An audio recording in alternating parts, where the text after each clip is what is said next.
told you, it's house-splaining recording time. No, I know you've got a special for me. I can't. Just leave us alone. I'm going to talk about something very important on the internet. I don't know, ladies and gentlemen. Mothers, who'd have them, eh? Oh, God, dear me. All of us to biologically. I don't even know why I'm shouting that. I've not lived with my parents for 27 years. That's all theatre of the mind here on Alf-splaining, the episode look back at the 80s sitcom Alf with me, Ben Baker. And me, John Matthews. And we've had John's mum on an earlier show, and she seemed to go down very well. I was a big fan. She's a big fan of the show. She's a big fan of yours, and the listeners seem to like her. So a big shout out to my mother right now. In fact, I think all the listeners should give a big shout out to my mother right now, so that she can open the window and hear her name being cheered across the land. Quick question: do you want them to actually say her name? Or do you want it to be like Beano comic and it be John's mum? Yeah, John's mum, please. So after 3, everybody shout John's mum out the window, and hopefully it will drift across the Pennines in that direction. 1, 2, 3. Oh, thank you. I knew you wouldn't let us down. You know, and quite frankly, beautiful. If you've got this far into the series, both of Alf and Alf-splaining, then you are a dedicated listener and lover of the little furry fellow. But like we are. Are you talking about my mother again? I did realise it might sound like I was, and that's why halfway through I lost confidence in that. I've just realised what you were doing in the intro, because this is a mother-themed episode. So maybe we should get my mother back in again to offer her comments, because she went down quite well last time. She did, yeah. I mean, to be honest with you, she could take over the show for me. I thought she was much better than I was. So we are going to talk about an episode, fittingly, today that first went out on the 10th of April 1989 in America, called Have You Seen Your Mother, Baby? Standing in the Shadow. That is, in English anyway. If you live in Germany, I imagine they've not even heard of the Rolling Stones. No, and they're also, as we know with Germans, they're very efficient with their language, so it's not as tight. The title isn't as long as that. In Germany, it is Mutter Langfinger. That's Mutter Langfinger. Hang on. That's that fella who produced those Def Leppard albums. It was. Richard Iron Twain, wasn't it? Yeah, whose name apparently is the German translation of Mother Pickpocket. So, okay. There you go. The efficiency of the Germans. They've pretty much summed the plot up in 2 words. Do you think that's how he got his name? Mutt Lang. So Mother would Langfinger. Would you think Lang is the pick or a finger is the pocket element of pickpocket? Ooh, you know what? Let's go with pick, because I imagine that when he went to parents' evenings, he always had the pick of the mums. Marvellous. That's how he got his nickname from the lads in The Leopard. So, yeah. This is, of course, named after a Rolling Stones song. Well, I'm not a massive Stones fan, but I think this is actually one of the ones I like the most by them, this song, if you're interested. I think I can recall it from memory, but because I don't know a great deal about the Rolling Stones. It's one of those that I think I do know. So, yes, it probably is one of the good ones.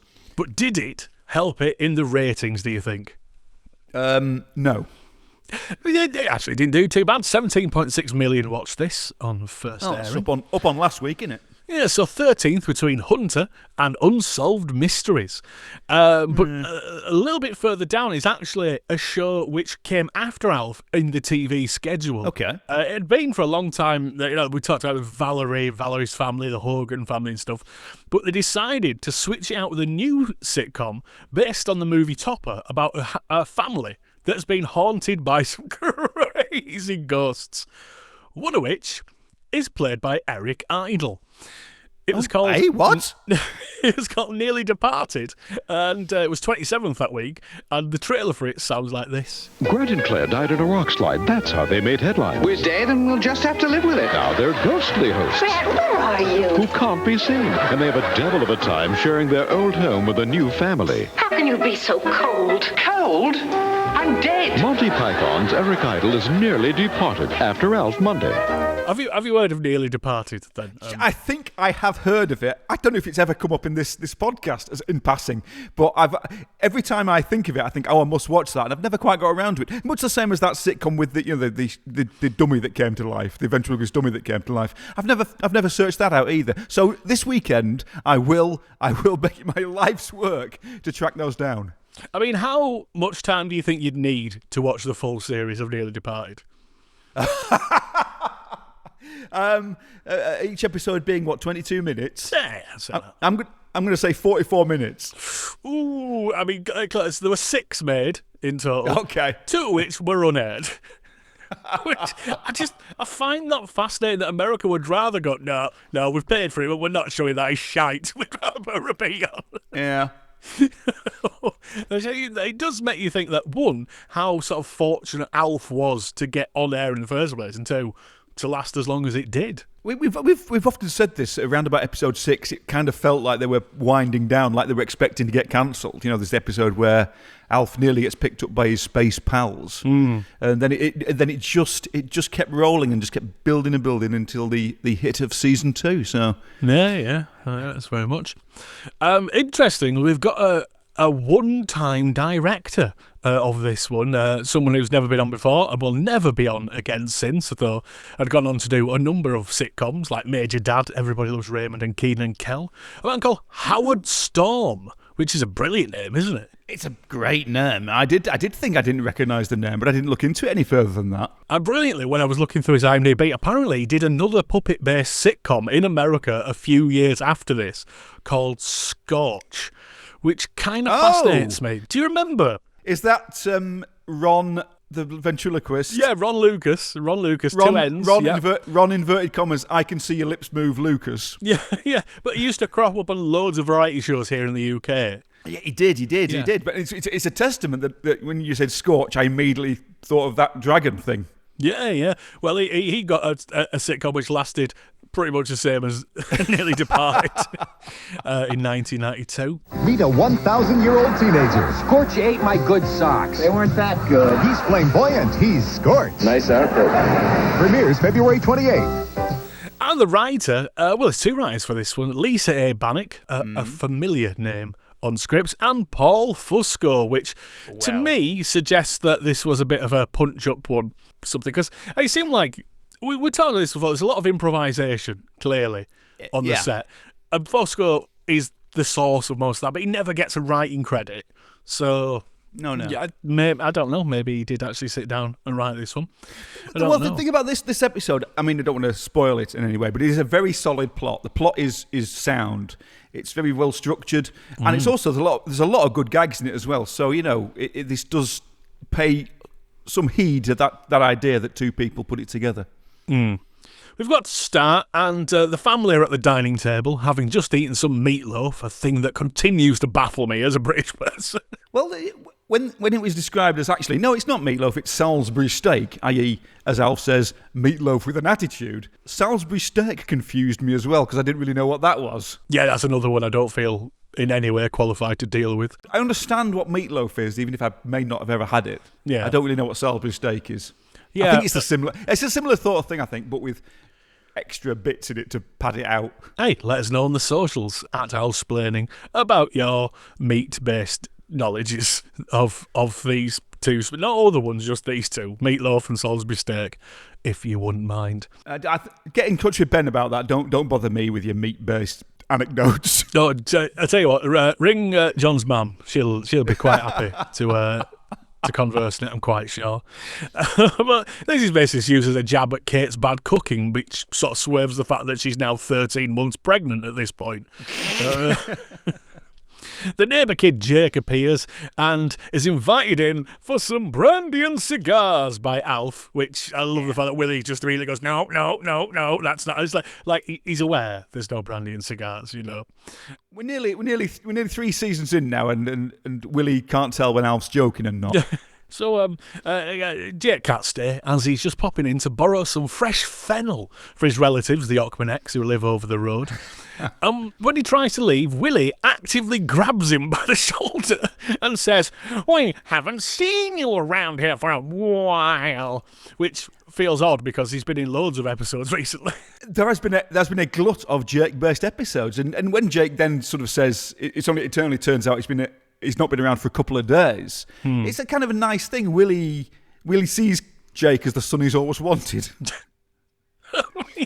There's a bond between them. I will say that Brian might actually have the line of the episode. Someone's been staying in our house for a couple days. Willingly? Alf. A relative? Sort of. She's my mother. You have a mother? I'm a mammal, aren't I? What Alf is trying to say is that you've never mentioned your mother before. Yeah, we figured she was dead. What Brian is trying to say is that since you live with your aunt and uncle, we thought your mother might perhaps be, well, Dead! There's a lot of good jokes in that little bit, Yeah. And it was the delivery and the timing and the sort of bang bang nature of it was excellent. Yeah. And when he says, "Is it a relative staying?" and he goes, "Sort of. She's my mother." It's a funny joke, and it's kind of emotionally affecting as well. You get what Jake's about with that little gag. It's clever. It's good. I like it. Yeah. Will it continue to be clever and good and we like it? We'll find out. So we return after the credits to Willie and Kate both reading on the couch. Her a magazine, him a musty green coverless book that probably has the text in 2-point print. Yeah, they're sitting as far away from each other as it can possibly be, not speaking, not looking at each other. Hey, you think, how are these people together in any way? There is an array of magazines on the table, and I know you like it when I do one of my famous magazine-based deep dives. I do like a magazine update. Yeah, so I think I'll probably make it my most impenetrable pop culture reference of the week because there's not a lot of options in this one. But I managed to find out there's a magazine People there, which is a kind of sort of gossipy kind of one. And that's dated on the front cover March 20th, 1989, which so it gives you a rough idea. So this went out sort of about 3 weeks later. So that's pretty good. Yeah, and it's got Sean Young and James Woods on the cover. You know, those classic... people. As I looked it up to see what it was about, and apparently they'd been in a film together called The Boost in 1988, which I assume was about the invention of the Boost chocolate bar. And apparently rumours emerged that the two leads were having an affair, and whilst that was never confirmed in an official capacity, he ended up giving her a $2 million lawsuit accusing her of stalking him after the film had wrapped. And apparently James Woods' fiancée at the time, Sarah Owen, alleged that Young left a headless baby doll on their doorstep. Well. Which, of course, she roundly denied. The issue was settled out of court, and Young was awarded $227,000 to cover her legal costs. But Woods referred to the emotional turmoil inflicted upon himself and his soon-to-be wife as a jihad of terror. This is amazing. One feels this story should be bigger in pop culture history than it is. I didn't know at all. I just went down a bit of a rabbit hole with that one, and so by saying it out on the podcast, it kind of makes it justified to me doing that. But yeah, as I said, that was not long before this episode's air date, so we get a good idea how close they filmed these to the broadcast of them. Mm-hmm. And Alf is upset that he didn't know about the Jake's mum situation, and Willie jumps in with this. For your information, Jake tells me everything. About how his father's in jail, about how he flunked his last math test, about how Trevor and Raquel like to sometimes dress up like Norwegian... Never mind. Wood? We've got Willie and Kate sitting at either ends of the sofa, ignoring each other, and next door, Trevor and Raquel are getting up to all sorts of hijinks, dressed up like Norwegian whatevers. I mean, you know which sitcom we'd rather be watching. I mean, it feels like you'd need like some sort of VPN, but I think yes, definitely. I can't even imagine if they said Swedish. Then there's a joke there, but maybe that was Maybe that's too dirty. Swedish is shortened, though, isn't it, for rumpy pumpy? But I love how Willie made his catty comment, and then he does a very smug face, as if to say, I'm the king of winning at words today. Raquel arrives, and Alf says, I'll let her in and tell her I'm a fuzzy lamp, because even he's tired of the conceit at this point. Yeah, he says it with such an exhausted kind of demoralised tone. Whatever, just tell her I'm in it. I don't care. I don't care anymore. She's here with Jake's mum, Elaine, who's played by Randee Heller, and she's someone you will definitely recognise. She still has a very successful career, having recently appeared in Cobra Kai, reprising a role from the Karate Kid films, and she's also very good in soap. She's very good in soap. Yeah. And recently, the pleasingly bonkers horror comedy Destroy All Neighbours, which is well worth a watch if you like ridiculous, over-the-top comedy horror sort of things. I do, and I haven't seen that, so I'll put that on my list as well. You should. But yeah, there'll be screenshots on the socials, so have a look and you'll go, oh yeah, it's her. You know, always slightly stroppy New Yorker. Like her on-screen son in this. Well, yeah, I mean, she fits really well, to be fair. Yeah. Around Jake, who we've already seen for like a series or so as this kind of wise-talking, but, you know, secretly quite damaged young man who's obviously been sent away to live with his uncle and aunt because his home life is untenable, and hence everyone thinking his mother was dead. Time for some Top Willie. Elaine, this is Willie Tanner and his wife, Kate. She's pregnant. I see that. Gee, it's finally nice to meet you. Come in. We are so fond of Jake. Oh, well, he talks about his friends, the Tanners, all the time. Although sometimes he does stop rather abruptly in the middle of a sentence. Well, don't we all just do that now and again? No.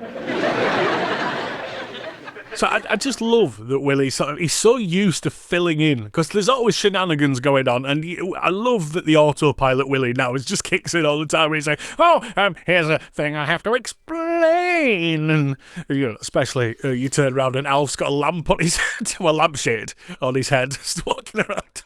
It's a beautiful visual. But that bit, though, you know, sometimes he does stop rather abruptly in the middle of a sentence. It's such a lovely joke, a really neat, tidy, meta little joke. It's very Fusco. It's very self-referential and clever at the same time. I thought it was great. Yeah. I like the word pish as well. In a non-Scottish version. The other interesting thing about this is the second episode where Alf wears a lampshade. But it's the first time he's seen doing it. He was just described as wearing a lampshade at the Halloween party in So Enchanted Evening. But this is the first time we've actually seen Alf with a lampshade in his head. This is also, and I'm going to spoil the plot here, so you can cut this out if you want, but this is also the second episode where one of Kate's brooches has been stolen. Oh, yes, it has, isn't it? Yeah, we were going right back to episode 2 or something like that, aren't we? We were, yeah. Strange of the Night. Wow, there you go. To be honest with you, I said that brooch theft is not really going to be unless you spoil it.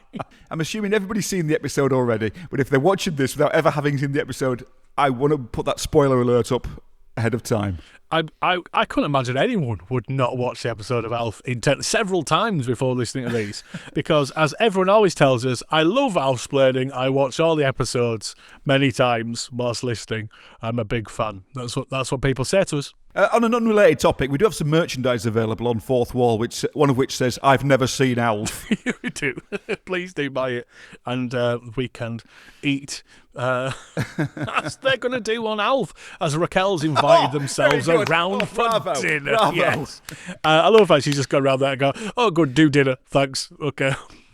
So once again, Alf, dressed as a lamp, is seen from both the back and front. And it makes little sense, but God, it's funny. And again, there will be visuals, I'm sure, on the old socials. It's great to see full-body Alf again, though. We haven't had that for a while, so yeah, good for that. So we cut straight to the dinner in question on our next scene, which brings us a full Aquanet clan for the first time in ages. And it's amazing how many dull colours can still clash. Brian, in particular, is wearing like a chunky green knitwear, but with an orange collar. Yeah, I thought the 80s were supposed to be all neon and rainbow coloured, and this is just, oh dear me. Yeah.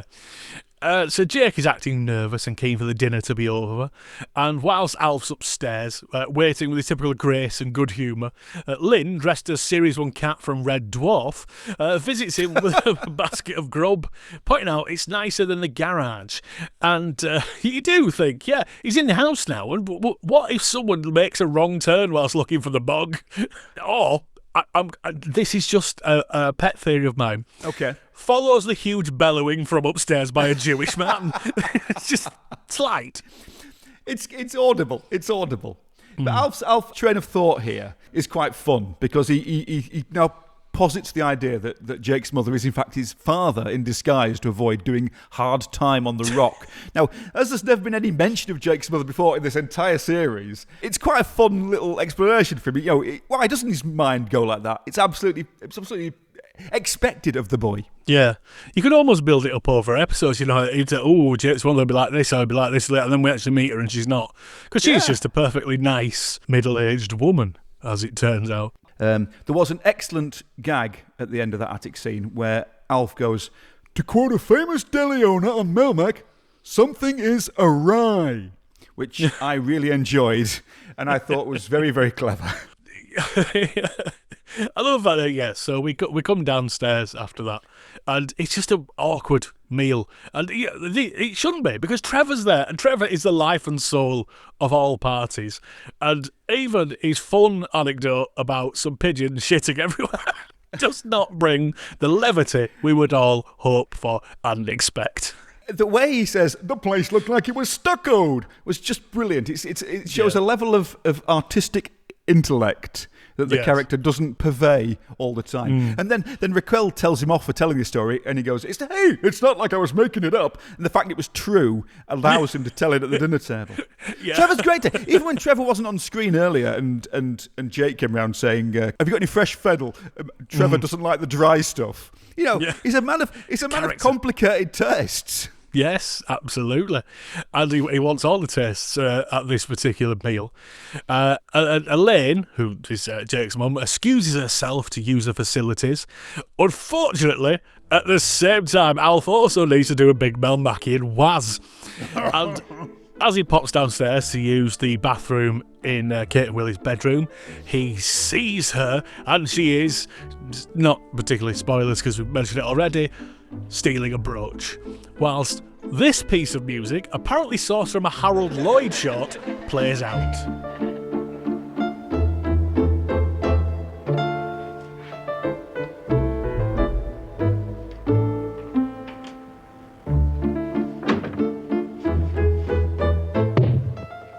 No wonder Jake didn't want to talk about his mother.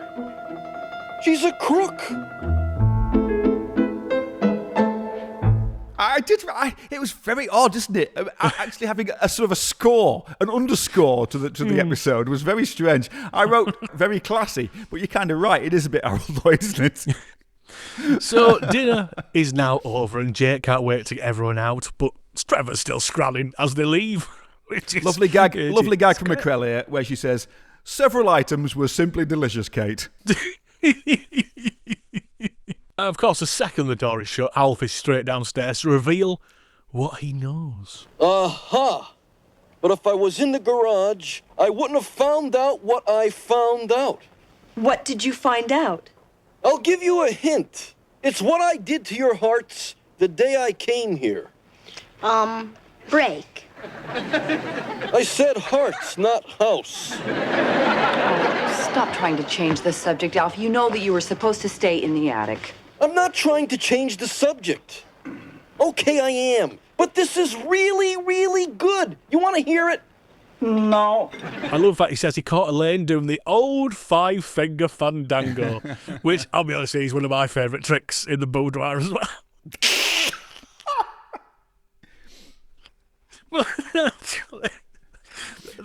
The garnet brooch here is described as being looking like a bunch of lumpy grapes. Yeah, thanks. But the tellers don't believe Alf at first. But then Alf says, "Why do you think he's been acting like Norman Bates on Mother's Day?" Which, in the absence of anything else, I decided to make my impenetrable pop culture reference of the week, except I couldn't be bothered with that, so I've decided to talk about Norman Bates by Landscape instead, which was their 1981 top 40 follow-up to Einstein A Go-Go. Landscape were a sort of a jazz funk fusion band from London who suddenly discovered a drum machine and went all synth pop. They had one hit with Einstein A Go-Go. From the Tea Rooms of Mars was their hit album, and then they sort of disbanded to far more successful careers. The singer, interestingly enough, invented the hexagonal electronic drum kit that you've seen on Top of the Pops throughout the 80s. The bassist wrote the theme from The Bill, and the trombone player, because they had a trombone player, became head of the Musicians' Union or something like that. Okay. I mean, the one fact I know about Norman, well, that's a fact, but I know it got in at 40, so it's technically a second hit. Einstein A Go-Go was like top 5. I seem to recall, but Norman Bates, which is brilliant. I love that song. My name is Norman Bates. I'm just a normal guy. Time when the young Norman murdered his mother and her lover.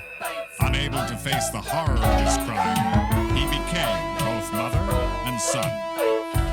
Norman Bates, a normal, healthy young man with regular interests and habits. And Mrs. Bates, a clinging, possessive woman.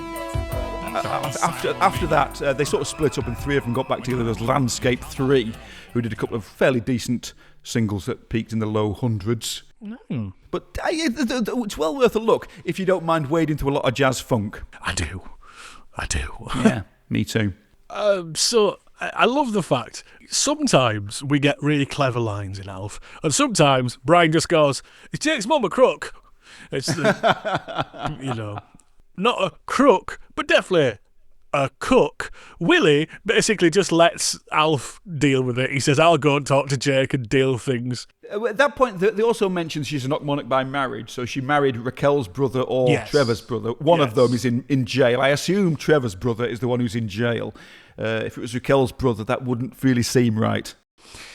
So Brian is sent between scenes to get Jake, who walks in as Alf is making his bed. Sorry, who is this guy? This chaos agent. He's just gently making his bed, isn't he? You know. I'm assuming they needed him to do something as Jake walked in, but it does lead to Alf being sort of awkward and uncomfortable, not making eye contact with Jake because he wants to talk to him, and sort of picking at the bedclothes and things like that. It leads to that, which I kind of liked. Yeah, he's bashful, definitely. Bashful, yes. And he keeps using heavy-handed metaphors like brooch, the subject, and I don't want to rob you of any time with your mother. And when he eventually gets to the point of his mum being a thief, Jake is initially outraged, but soon says, yeah, she's a kleptomaniac, and he isn't over discussing it with her because he's tried many times before. Josh Blake playing Jake, I think he's excellent in this episode. Yeah. In this scene, he does awkward, uncomfortable, he does angry, and he does defeated, all in the space of like 2 minutes, and he's really good. Yeah, I was going to say, it's odd to think this is actually his last episode, production-wise. This is the last one they filmed, so this is Josh Blake's last moments on the Alf set, as far as I can tell. Right. So it does feel a little bit like, oh, you're kind of throwing that away. Maybe they didn't want people who could act. Over at the Alchemanex, we see a room I don't think we've seen before. No. Again, we're getting a new set. It's prime Alchemanex, isn't it? Yeah. It's velvet art, gaudy clown paintings. It's if you look at chintz in the dictionary, it's pretty much a picture of this room. It's beautiful. There's even saloon doors. And Jake's mum is packing a case that clearly isn't hers as he walks in to confront her. Oh, good gag. Yeah, those aren't your initials. I won it. Yeah. The problem is that's kind of where the jokes stop, because we have a scene here which is from a different sitcom. And sitcom is almost a strong term for this scene, because it's a well-done dramatic scene with two actors who are really good, and he's concerned and pained and worried about her, and she's not dealing with her kleptomaniac stuff. And she's like, come home with me. And he's like, no, not until you sort this out. And as she leaves the room, the sad music kicks in. We see the unlikely side of Alf at Jake's window, because... sure, why not? It's a very strange thing, because I was saying up until this point to myself, this is an excellent show. It's an excellent episode. They're making some very good, serious points, but they're continuously punctuating them with gags so it doesn't get too heavy. Then this scene happened, and I've just noticed, I made no notes for it after the point where she said, referring to her stealing, "Hey, it just happens, honey." And she, as she's saying that, she's taking a painting off the wall and putting it in a suitcase that she stole. And then there's nothing. I've written nothing after that. Yeah. Until Alf says, "There's nothing like the love between a mother and child, except maybe the love between two florists," which is an odd joke. It's an Alf gag, though, isn't it? It's not as odd as the next gag where Alf is they've retrieved the brooch from Jake's mother, and Alf looks at it and goes, "This is the ugliest pin I've ever seen. Looks like a blood clot. Oh, kill me." And I'm thinking, what, is that a joke? Not if you've had one, I imagine. It looks like a blood clot. Well, I looked into it. Apparently, acute liver failure, i.e. ALF, causes rapid severe liver dysfunction that disrupts the blood's ability to clot, leading to high bleeding risks. So I think maybe Alf was referring to that. So there's inside, if you know your AL, so I imagine they'll do an Animal Liberation Front joke at some point as well. He just nods to all the Alfs. If they haven't already, it can only be coming. So a wrap-up scene has Brian once again asking why Jake's mother isn't actually a crook, and Willie tries to explain it in the most Willie way possible. Well, Jake's mother suffers from a psychological disorder that motivates her to steal impulsively without being prompted by any apparent need or desire. Thanks for clearing that up, Dad. That exchange between Brian and Willie is the quote from that rather staid explanation of what kleptomania is the highlight quote on the IMDb for this episode. I mean, I love the fact that he, rather than try and, dumb it down in any ways, he just has to Willie it. We've all learned completely. We've all learned something, haven't we? We've all learned something. Oh, yes, absolutely. Absolutely. First time for everything on this podcast, isn't it? But yeah, there's a lot of sort of info crammed in here suddenly, and not especially subtle exposition that Jake's mum has gone back to New York without him and is going to get help. She's gone without Jake, but with Trevor's coin collection. Yes. Which, again, let's know more about that. Trevor, as a coin collector, did it just happen? Did you know that sort of thing where you've been on holiday and you've got a bit of loose change that you don't spend, or is it a dedicated thing? He contains multitudes, and sadly we can never have it now, but maybe there can be an animated Trevor Rockmonic spin-off. Well, I was thinking like Smallville. They could do like the early years and just focus solely on Trevor, in Korea or whatever, his art, major history stuff. Make it all hang together. I think. Should we kickstart it? Should we kickstart that now? I'm signing up as we speak. Tip tap tap, tip tap tap. And, that Trevor's coin collection thing is the joke that this bafflingly uneven episode ends on. It's like, it is funny, but it's also a bit, oh. Well, I took a positive view on this. We've had special episodes before, such as Alf's Special Christmas, and Tequila as well. And in Tequila, Alf appeared like the booze gnome or whatever he was to the alcoholic. Yeah. And immediately she was better, and the episode ended with a postcard saying, "Oh, I'm fine now. See you for non-alcoholic drinks at Christmas," or whatever it was. All that kind of bullshit. With this, nothing is resolved. She's gone back to New York saying she's going to get help, but Jake didn't believe her. And it was kind of done in a natural and dramatic way. And the plot hung together, I thought, extremely well. I'd have rather had more Alf, and I'd rather have more jokes, obviously. But if we've got to have these very special episodes, I thought that could not have been done pretty much any better. Yeah, and again, with two writers credited, you do wonder if half of it came from... I don't know if Paul Fusco would have been the one gagging it up, or he would have been the one adding more emotion, as we heard from him when we spoke to him. Well, yeah, he did say he liked that, not necessarily schmaltz, but but just the heartfelt stuff a little bit more. Yes. Yeah, absolutely. So maybe he strove to add a bit of that, especially after what has basically been a quite uneven season with them basically just running.